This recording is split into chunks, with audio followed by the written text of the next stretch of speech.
My fingers go still on the cool brass doorknob as I freeze in the threshold of my mother's home office. Afternoon light slants through the plantation shutters, carving the room into pale bars that stripe the mahogany desk like a quiet warning. Mother sits behind it poised, unbothered turning a cream envelope between manicured fingers. My envelope. My invitation, Mercy. She doesn't startle. She doesn't even look guilty. With a practiced slide, she tucks the envelope beneath a leather folio as if shelving an inconvenient fact. I didn't hear you come in. I step inside, breathing in lemon polish and that familiar trail of Chanel that clings to her silk blouse. Is that my invitation to the reunion? Her fingers tap once against the desk her tell when she's calculating, not confessing. There must have been a mistake. You know the lightning round is reserved for significant business milestones. And you intercepted my mail to fix the committee's mistake? My voice stays even. My pulse does not. She sighs, lips tightening. Darling, this is a table for millionaires. You don't belong. The sentence lands with the clean edge of a blade. Variations of that message have trailed me my entire life. Hearing it so plainly still manages to cut new skin. Mom, the car is Victoria, appears behind me, immaculate in a tailored pantsuit, chestnut hair lacquered into compliance. She stops when she sees us. Oh, Mercy, I didn't realize you'd drop by. Apparently no one did, I say softly. Her gaze flicks to the half-hidden envelope. Understanding sparks, followed by the crisp, familiar steel. Stay in your lane, Mercy. Don't embarrass us. I hold perfectly still. The weight of 33 years pressing at my shoulders, side tables instead of main seats. Polite introductions that boiled my research down to Mercy's. Little science project, and the Christmas my father patted my head. After I announced a medical research. Fellowship because I didn't join Allen Enterprises, I say. Surprised at the calm in my own voice. I turn and leave, my sensible heels clicking across marble that has absorbed 3 generations of Allen triumphs. Behind me, Victoria murmurs, "She'll get over it." She always does, Mother replies, in my small apartment. I drop my keys into the ceramic dish and nudge off my shoes. Research papers blanket the coffee table, sticky notes flagging data points like bright birds. This life handwritten formulas, grant proposals. Prototypes is a different galaxy from the chandeliered house I just left. The Allens built a fortune in telecom, then multiplied it in real estate and venture capital. Our dinner talk was share price and acquisition targets. My siblings blossomed in that climate. I shrank. I still remember formatting my brother's MBA decks and polishing my sister's investor memos while no one asked about my biochemistry degree or the cardiac support device I refused to abandon when I turned down a spot at Allen Enterprises. My father's disappointment had shape and temperature. "You're throwing away your birthright," he said, as if our surname alone guaranteed destiny. My phone buzzes. James, my co-founder at Medallion Labs. It's happening. Press release hits during the reunion. 2 $1.5 million licensing deals plus royalties. Ready? Warmth blooms in my chest. 3 years of 14-hour days, grant denials, late-night redesigns pulling a catheter-delivered ventricular support from sketch to prototype has led here. A device that can help thousands, dismissed at home as inconsequential. I cross to my closet. Hangers slide. My hands tremble. I've never stood in the lightning round, the 5-minute victory sprints my mother called a celebration of substance. She always insisted my work didn't count, what she didn't know. After the committee ignored my lost invitation last year, I requested one directly this time.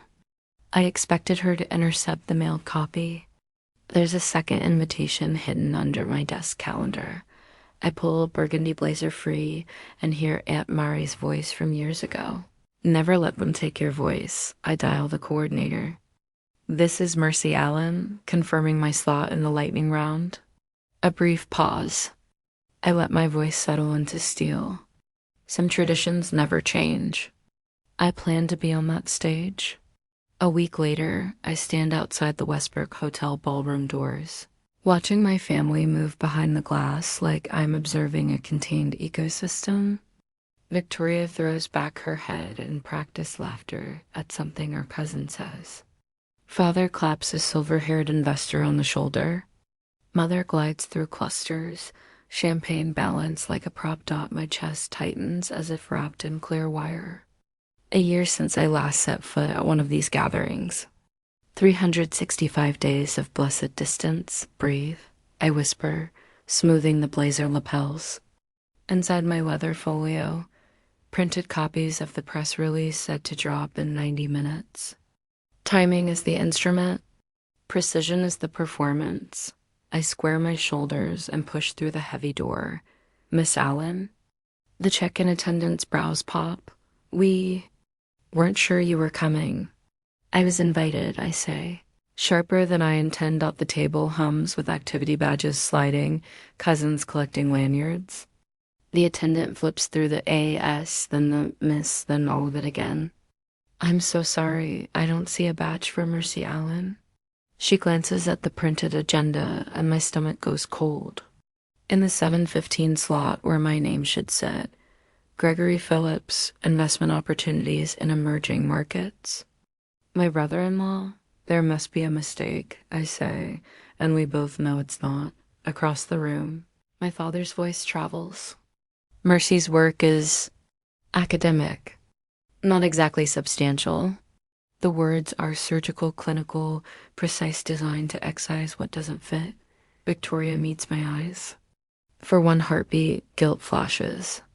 Then the walls slide back into place as she turns, drawing her following with her. Let me speak to the coordinator. The attendant whispers, cheeks flushed. She vanishes, then returns with a freshly printed badge and a quiet apology. Your slot is restored. 7:20 p.m. I clip the badge to my blazer and swallow the hollow victory. Mercy. My name arrives like a warm shawl. Aunt Mari, arms open, eyes bright. Her perfume smells like memory. I knew you'd come. They didn't, I murmur into her shoulder, which is exactly why you had to, she says, patting my cheek. Never let them write your story. She threads her arm through mine. I saved you a seat. As we cross the room, distant cousin David, who runs hospital admin in Boston, appears. I read your biomedical journal abstract, he says. Your rural care angle is fascinating. Miss Allen, the photographer, interrupts, angling his camera. Mother materializes, hand on his elbow. Just Victoria with her father for now. We're capturing the succession story. Actually, the photographer says, sliding me beside Aunt Mari, all the Allen women, please. He winks. It's so small, I might have imagined a dot at the main table. Uncle William, father's eldest brother, who sold out years ago to travel the world, waves me to a chair between him and Aunt Mari. Mother's mouth tightens. The crystal throws prismatic light. My place card is thick, gilded, expensive, heavy, in a way paper shouldn't be. Father takes the microphone. Welcome to our annual Allen gathering. The room softens under his authority. Proud to introduce Victoria, her development firm has expanded to 3 states, and Thomas, whose fund outpaced the market by 18% last quarter. The silence where my name should be has an outline. To the Allen Enterprise. Thriving for generations, he says, lifting his glass. Applause rolls. One clap, because that is the choreography. Under the table, Uncle William pats my knee. During cocktails, Victoria brushes my shoulder. This room is for real millionaires, she murmurs, sugar over steel. What will you present, lab tricks? I don't answer. I've grown calluses over that seam. On the updated agenda, my name appears hastily added in a different font. I text James under the tablecloth. I'm ready. Let me tell them first. Press drops 7:30 p.m. on the dot, he replies. Show them what real impact is. Dinner begins. I sit where my badge says I belong. Mother's brows lift a fraction. Father pretends not to see. Aunt Maria's fingers find mine beneath linen. Remember what I told you at 10?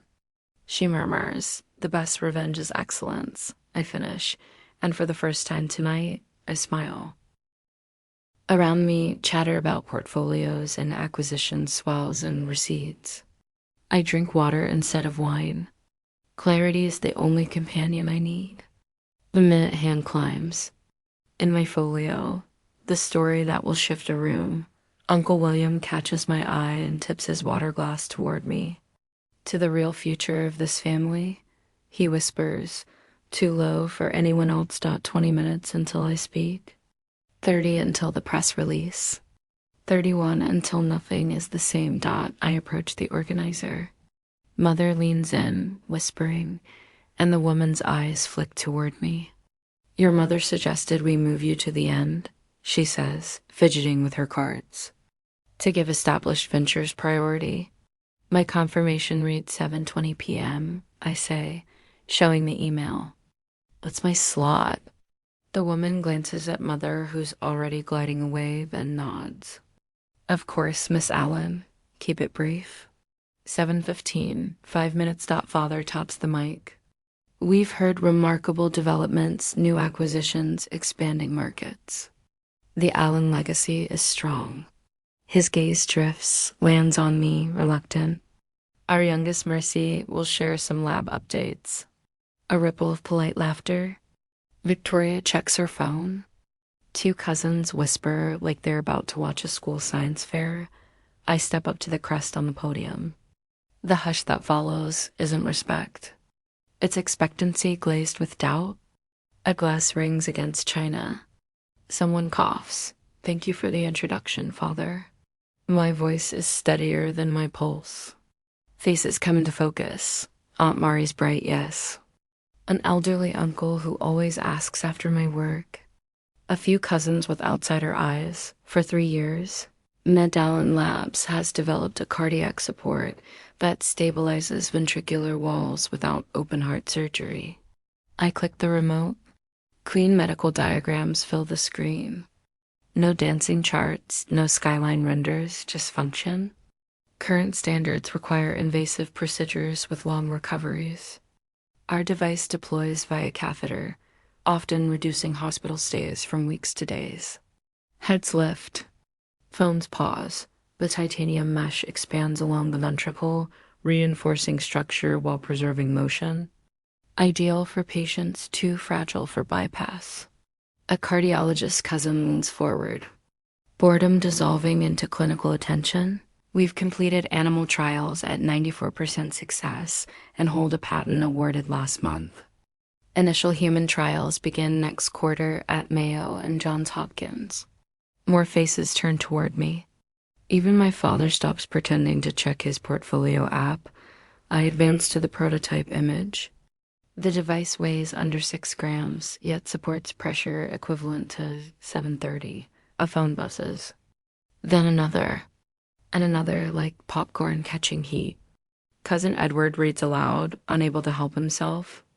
Medallion Labs signs $1.5 million licensing deal with Cardiotech International plus royalties. Heads whip from him to me.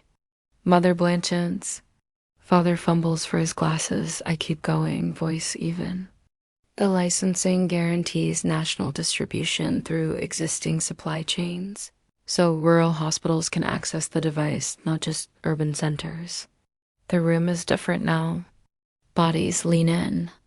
Programs lower. The photographer pivots his lens toward the podium. My pocket vibrates James. I'm sure, watching the fireworks from our lab. I hear his grin in my mind. You earned this. Stand up straight. Aunt Mari dabs one eye with a napkin. Uncle William begins to clap slow, deliberate. It spreads hesitant at first, then gathering. Medallion Labs is committed to advancing cardiac care by choosing innovation over tradition. I close. Thank you. The applause follows me back to my seat, not thunder, but steady, growing, real. Mother sits motionless, champagne untouched. Father wears a face I know from childhood, not rage. But the dawning look of a man realizing he misread the market. My phone lights with messages. CNN Medical wants you. Dr. Larson, well done. Proud of you. Sweetheart grandmother would be. To Aunt Murray. Victoria's husband leans in. Why didn't you loop us in? We could have coordinated family PR. Before I can answer, a silver-haired woman in impeccable suit appears. Elaine Donovan, she says her fund backs half the startups in this room. Miss Allen, may I have a card? I'd love to hear more. Of course. I hand her this simple white one with the medallion mark I designed at midnight months ago. You must be Mercy's sister, she says to Victoria, who has materialized at my elbow. How wonderful to have this innovation in the family. Yes, Victoria manages, smile fixed. We're very proud. 2 more investors step in. A hospital administrator. Father tries to join, but talk of ventricular mechanics maroons him on the edge, nodding without anchor. Across the ballroom, Mother watches as her carefully cultivated orbit drifts toward me. The real breakthrough, I tell an investor, isn't just the device, it's deployment. We've simplified a complex procedure so any cardiac surgeon can master it quickly. That's how you get penetration, he says. Already calculating scale. From the corner of my eye, I see Mother signal Father, damage control. Too late, the air has changed. Slides advance for the next speaker, but half the audience keeps glancing my way. Someone pulls up Cardiotech stock. It's ticking north on the news. For the first time in 33 years of Allen gatherings, I'm not an afterthought or a cautionary tale. I am simply myself, and I have earned this chair. A business card presses into my palm offered to me, not to my father. It feels like something I can finally hold. 15 minutes after I leave the podium, the gravity in the ballroom has shifted. Conversations that once orbited Victoria and Father now drift toward the quiet center I occupy. A second cousin I barely recall, Dr. Levinson from Mass General, leans in, eyes bright. Your catheter deployment could redefine eligibility for fragile patients. I can introduce you to our trial board. We've built a clean protocol, I tell him evenly. 94% success in animal studies. We're scaling the parameters with Mayo and Johns Hopkins. Across his shoulder, I spot Father threading through the crowd, a highball clutched like a baton. His tie has wandered half an inch off center, imperceptible to most, glaring to me. He lands a heavy hand on my shoulder. Mercy has always had a brilliant scientific mind, he booms. I nurtured that early. Remember your chemistry set, sweetheart? The one he returned because it's too advanced for a girl. The microscope that went missing after I spent more time with it than my assigned reading. The science camp form he refused to sign. Allens don't sleep in cabins. Yes, I say, shifting just enough that his hand slides away. I remember. Mother appears on my other side, Chanel preceding her like a flag. Charles, let's get a photo with Mercy, she trills to the photographer. For the family newsletter? The same newsletter that cropped me out last Christmas. I let them frame me in their tableau. Mother's fingers dig lightly into my waist, a silent instruction. Smile and comply. The flash pops. Before she can stage another, a woman in a sleek suit steps up. Mrs. Allen, would you mind? I'd like to speak with your daughter privately. Her card reads Anita Winters, Clinical Ventures. Mother's smile stays fixed. Her eyes sharpen. Family first, business second. Our motto. Actually, I say, easing free, now's perfect, Ms. Winters. We step aside, and within minutes, 2 more investors edge nearer. Questions crisp and technical, the language I speak best. Victoria intercepts as we finish. voice pitched for nearby ears. Mercy, remember when I suggested that cardiac monitor idea? Back when you were stuck on design? She never did. The concept originated from mitochondrial regeneration research, I reply, calmly, audibly. But I appreciate your interest now. Her smile tightens like heat shrink. Across the room, Great Uncle Walter raises his glass. To Mercy Allen, he calls, cheerfully impertinent, the future of this family. Laughter rolls toward him. Then a spatter of genuine applause. Father drains his scotch. Mother's hand trembles against her pearls. Questions come in a steady tide. FDA timelines, manufacturing partners, training curves, rural deployment. I answer with what we've built, a device, a method, a path. I never mention the grants my parents refused to endorse or the contacts they warned away. My success does not require their revisionist footnotes. Why didn't you tell us? Victoria's husband asks, a little plaintive. We could have coordinated family PR, because the story had to stand without your stamp. Before I can answer, another hand extends a card-clean, heavy stock. We back innovations that lower cost and raise access, Elaine Donovan says. Call me. By dessert, the room's choreography is undeniable. The long-cultivated narrative Victoria ascendant, Mercy ornamental has cracked. Mother signals. Father circles. They triangulate with speed born of decades of image management. They corner me at the pastry table. Darling, Mother purrs. Tone newly threaded with respect. We should talk about integrating your company with the family. Your success changes things. Indeed, Father adds, adopting boardroom briskness. My contacts can manage investor relations. We'll get ahead of the media cycle. Victoria slides in, a polished flank. We've drafted a release announcing long-standing Allen backing of MedAllen Labs. The brand alignment will do wonders. For a heartbeat I study them, the same trio who told me, this afternoon, that I didn't belong. The mousse tastes dark, dignified, a little bitter. I'll consider it, I say, placing the spoon on bone china with a small, deliberate chime. Their shoulders loosen in unison, mistaking consideration for capitulation. They don't yet understand what tonight clarified. I don't need their table at all. I have my own. 2 days later, I arrive at my parents' house 5 minutes early, the civilian version of a salute. The Mercedes and the Range Rover gleam in the circular driveway. Wealth is posture. The housekeeper greets me with warmth my family rarely musters. They're in the conference room.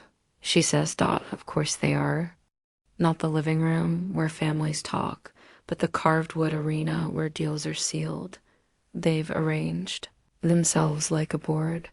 Father at the head, Mother at his right, Victoria at his left. The wall screen behind them glows with a title slide, Allen Family Healthcare Initiative. Right on time. Father says, clicking a remote, we've prepared a plan to leverage the Allen name in healthcare. A bar chart appears, markets, segments, projections. Substantial growth if we position MedAllen Labs under the Allen Enterprises umbrella. Mother leans forward, pearls catching the light. This is about keeping your success where it belongs in the family. Victoria taps her tablet. A printed draft slides toward me. We'll present this as a division we've incubated for years. The name opens doors you can't imagine. I don't touch the paper. I unzip my messenger bag and set a leather portfolio on the table, a gift from Father I actually kept. Before we discuss your plan, I say, I'd like to review the record. Father glances at his watch. Investors are waiting, Mercy. This won't take long. I lay out printed emails like a dealer squares a deck. Your reply declining my seed request. I tap one page. Your suggestion that I find something more suitable for an Allen. Another. And your note to contacts discouraging them from wasting time on Mercy's hobby. The temperature in the room slips a few degrees. Next, bank statements grants landed. My second mortgage, payments to contractors. Then corporation documents clean, airtight showing Medellin structured independent of Allen Enterprises. Father's jaw sets. Point made. We misjudged your project. Now we're offering what you've always wanted, recognition. No, I say, simple as a period. You're offering what you've always wanted, control of something valuable I built without you. Mother's fingers tighten on her necklace. We're your family. You deserve nothing. My tone stays level. The heat lives in my ribs. You had 100 chances to be part of this. You chose exclusion. I place one last item on the table, a slim USB drive. Recordings from holiday gatherings, the laughter over my fellowship, the instructions not to talk boring science at dinner. I don't need leverage. But let's be clear about history. Father stares at the tiny rectangle as if it might detonate. The leverage he assumed he held evaporates like morning fog. The Allen name means something, Mother says. Voice small in a way I've never heard. It does, I agree. Gathering the papers back into my portfolio. To me, it's meant doing the work without the advantages you gave Victoria and Thomas. Understanding dawns across. Victoria's face, this negotiation will not end in a signature under their letterhead. My terms are simple. I say, standing. Respect my independence or have no place in my success. Choose a real relationship or no relationship at all. Father opens his mouth, then closes it. For once, William Allen has no counteroffer. I recognize the past, I add, but I won't carry it forward. Silence blooms, 33 years of dismissal finally meeting a closed door. I shoulder my bag. Our device helps people whose hearts were damaged, I say, moving toward the exit. Fitting, considering its creator had to protect hers from the people who should have guarded it most. The door clicks behind me, not a slam, just a seal. In the car, I exhale, text James exactly as expected. Exactly as needed, and pull away without looking back. 1 year later, sunlight pours through the glass walls of Medellin Labs, catching the stainless edges of expanded benches and the happy clutter of prototypes mid-iteration. My footsteps echo on polished concrete as I pass small huddles of engineers and clinicians conferring in a language of sketches and specs. Dr. Allen. The new pressure sensors just arrived, Morgan calls, lifting a box with the shameless enthusiasm of someone who has never learned to posture. I hired her from a community college program because brilliance grows everywhere. Perfect, I say. Bench test it too. In my office glass, open, collaborative, the original patent hangs beside photos of patients whose charts became thank you notes. No family portraits. The blank space feels like oxygen. A text blinks from Aunt Mari. Proud of you, every day. Unconditional as always. James appears with 2 coffees. Peterson Hospitals wants to double their order, he says, setting a mug on my desk. Your talk sealed it. Our talk, I say deliberately. I mean it. We built this by insisting the table be round. Some relatives stay distant, anchored to an old hierarchy. Father calls occasionally with suggestions about leveraging the name. His heart is trying in its limited way. The surprise is Victoria. Last month she toured the lab, asked decent questions, stood by the patent wall longer than I expected. I never understood what drove you, she said finally. I still might not, but it's impressive. Tonight we celebrate FDA approval with a dinner that puts custodial staff beside investors and lab techs beside clinicians. I gave the caterers a single instruction. There is only the main table. Mother's ringtone trills. A year ago, I have let it pass. Today I answer, congratulations, she says, crispness softened at the edges. Before your event, I wanted to say, well, congratulations. Thank you, I reply. Neither inviting nor shutting the door. I set the phone down and look out across the research park where our scholarship interns. Will arrive next month young scientists from families that never learned to clap. The late sun throws my reflection long across the glass. I rest a hand on the next prototype, a miniaturized variant that could widen access again. My name is Mercy Allen. I say to the window and to the girl who was told to stay in her lane. And I belong in the place I built. The conference hall glows with soft amber light, alive with quiet laughter and the low hum of 100 conversations. Plates clink. Wine glasses catch reflections from the ceiling fixtures, scattering gold across the round tables. There are no reserved signs, no hierarchies. Scientists, janitors, engineers, investors, everyone sits together. A patchwork of shared purpose dot at the center table. The same one where I used to sit alone at family functions. Now sits a dozen of the people who believed before the world did. Morgan laughs at something James says, head tilted back in joy. Across from them, Dr. Levinson animatedly discusses trial schedules with a young intern who joined just 6 months ago. When I take the small stage at the front of the room, the chatter subsides instantly, not because of fear, but respect. Exactly 1 year ago, I began. Medallion Labs consisted of 4 overworked dreamers, 1 borrowed centrifuge, and an idea everyone said would fail. A ripple of knowing laughter moves through the room. Today we stand FDA approved, fully funded, and ready to change the standard of care for heart failure patients.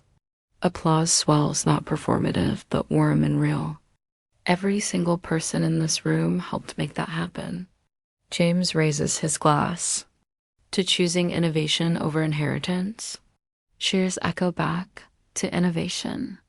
To Mercy. To Medallion. I smile but shake my head. To us. For a moment, I let the sound wash over me. It fills spaces that used to hold only silence, the pauses after my father's cold jokes, the hollow between mother's sighs. Tonight, the applause means something different. Not validation, but belonging. After dinner, I wander toward the back balcony where city lights smear across the night like constellations. The air smells of rain and possibility. My phone buzzes again, Mother. For a second, I consider ignoring it. Then I swipe to answer. Mercy, she says, softer than I've ever heard her. I watched your interview on CNN Medical. I didn't realize you watched. A small laugh. Neither did I, your father did too.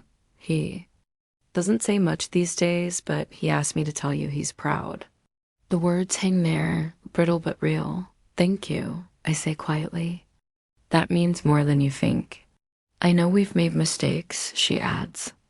You were right to draw your boundaries. We're learning. That word learning feels foreign, coming from her lips, yet sincere. Growth sometimes whispers where apologies once refused to live. I'm glad, I reply. We can start from there. When the call ends, I lean on the railing, the wind tugging gently at my hair. The old ache of exclusion, of wanting their acknowledgement, feels lighter now, less like a scar and more like a story that taught me to stand. Inside, music starts a simple jazz trio. Morgan waves from the doorway, motioning me back. One more speech. She teases. I shake my head. Just one more dance.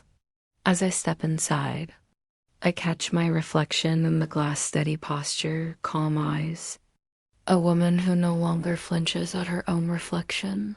Aunt Mari appears beside me with that mischievous glint.